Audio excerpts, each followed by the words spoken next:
All right, y'all. Welcome to the Foil. This is Danny Cohen, and I am bringing to you your first of many Dallas Stars scouting reports on prospects. And we're going to start with Cameron Schmidt, who was picked in this last draft, uh, 94th overall in the third round, making him basically a fourth round pick. And I got news for you. Cameron Schmidt is really, really good. Jimmy Nill and company have done it again. He is easily our best and most exciting prospect in our system. The kid has first line upside, and we're going to talk about all the ins and outs of that. But first, do me this favor: subscribe, like, comment, share, get this out there, and help me to grow this channel.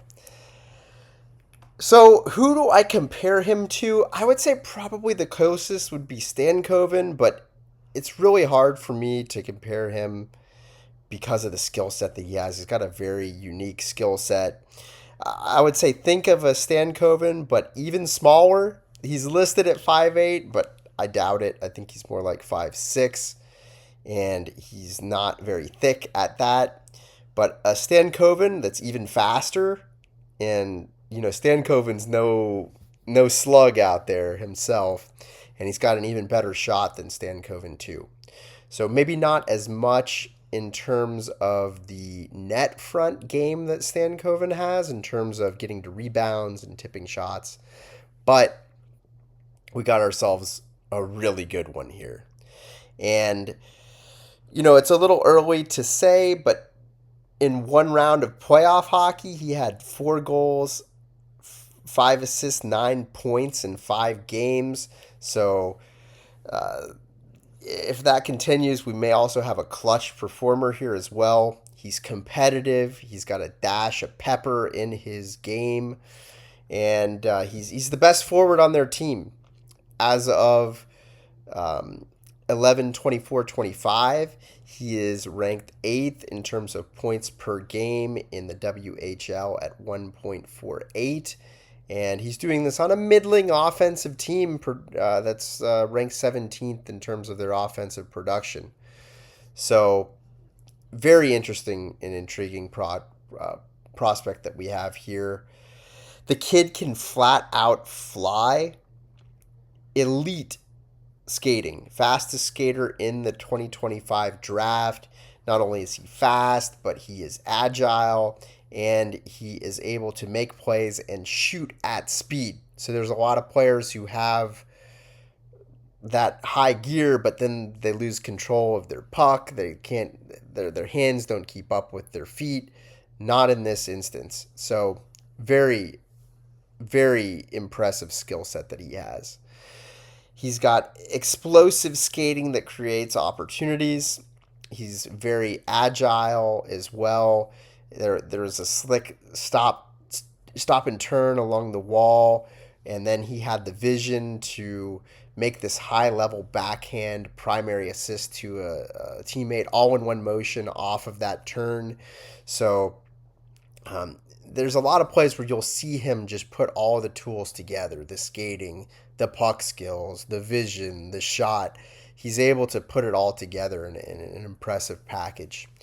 He creates turnovers and then transitions with speed, um, creating scoring chances off the forecheck and the back check. He is a north-south speedster, the best skater on the team. He is quick in his lateral movement with his skating, and he doesn't do it as much as I'd like to see, but he's even got an east-west puck rushing element to his game that I think behoove him to develop a little more.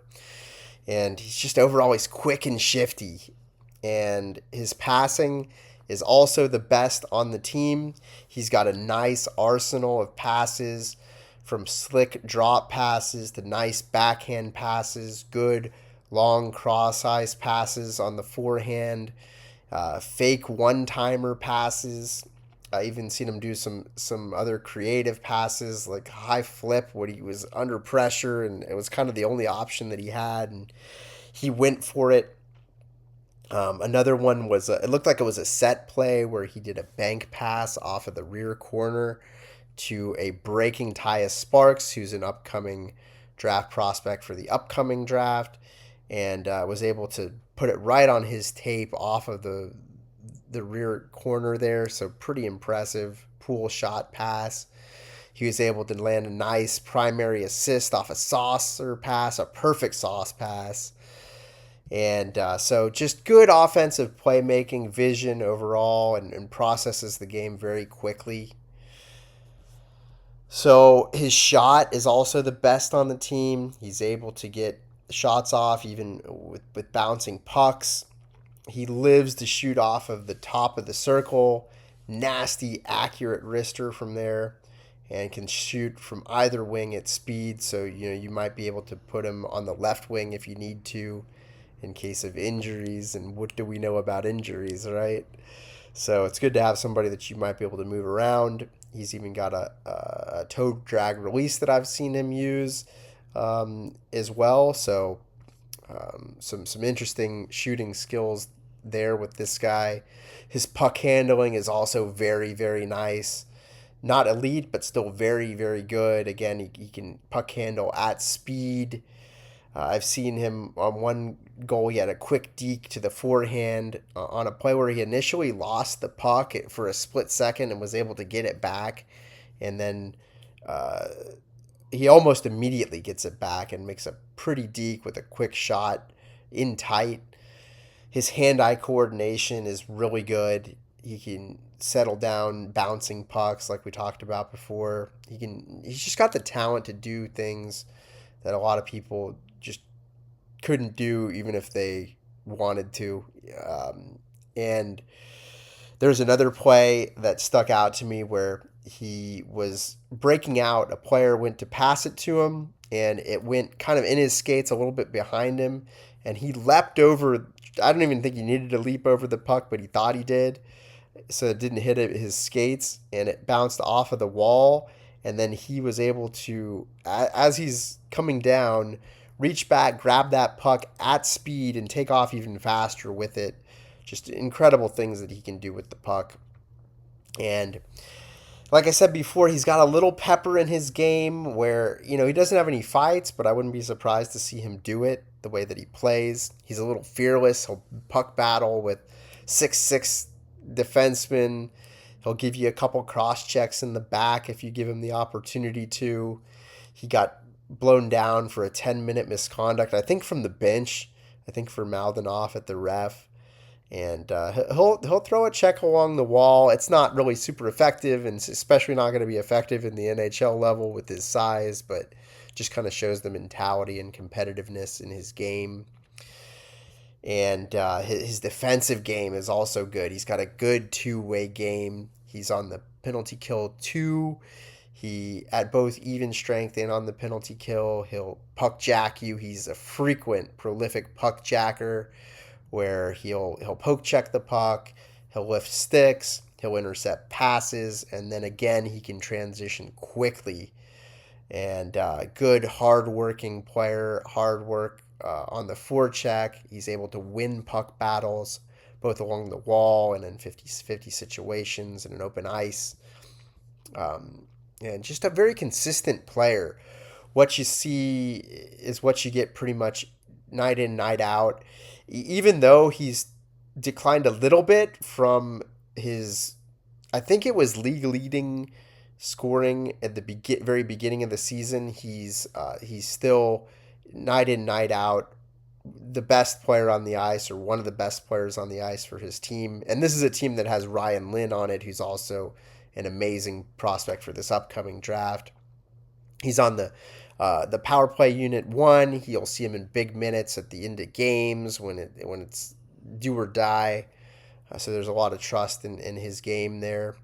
He hustles all over the ice. You'll see him involved in all of the zones. He's also got a knack for sneaking behind the defense, and with that speed of his, it makes him extremely dangerous. He's got really good offensive instincts and IQ. He makes good decisions with the puck in short order, and offensively dangerous on either side of the ice. So Mistakes and weaknesses, his size, you can't really do much about it, but if you get him at a stop or along the wall, you can push him off the puck. And I've seen him get caught cheating, trying to sneak behind the D and it go back the other way. He's also made a couple very costly, one game costing error where it was a hard working play in overtime where he ran into Lynn trying to back check when he should have just let Lynn handle it. Should have been situationally aware. There was another play where he looked like he was having an ADD attack and Ovechkin where there was a goal and you just see him floating in, puck watching into the defensive zone, covering absolutely nobody and moving not fast at all. But usually that's not what you see out of him. I'm going to keep an eye on it to see if it's something that is persistent, but mostly these are kind of one-off little situations that I see from him. And I'd like to see him a little bit more east-west in his game, maybe slow down the pace instead of always being go, go, go, go, go, a million miles an hour. Introduce a little more Mikko Rantanen, Mavrik Bourque into his playmaking where he slows down and looks for those lanes, and a little more patience sometimes might be good. And I like to see more of that net front action, tipping pucks, getting to rebounds. So I would rate him an 8.0 C on a scale of 1 to 10 in terms of upside, and an A to F in terms of risk. His risk is with his size and at this point, a lot of his perimeter play. But with his skills, his speed, his tenacity, we have a winner here. He plays a two-way game. I just can't see how we don't get an NHLer, and I think it's going to be a very impactful NHLer, potentially even a first-line guy for us. I think you're going to see him sooner than you'd expect, probably in 1 to 2 years. I look forward to seeing it, and I look forward to bringing you more of these. If you want to reach me, I can be reached at TheFoilHockey@gmail.com or TheFoilHockey on Reddit. Y'all have a good night.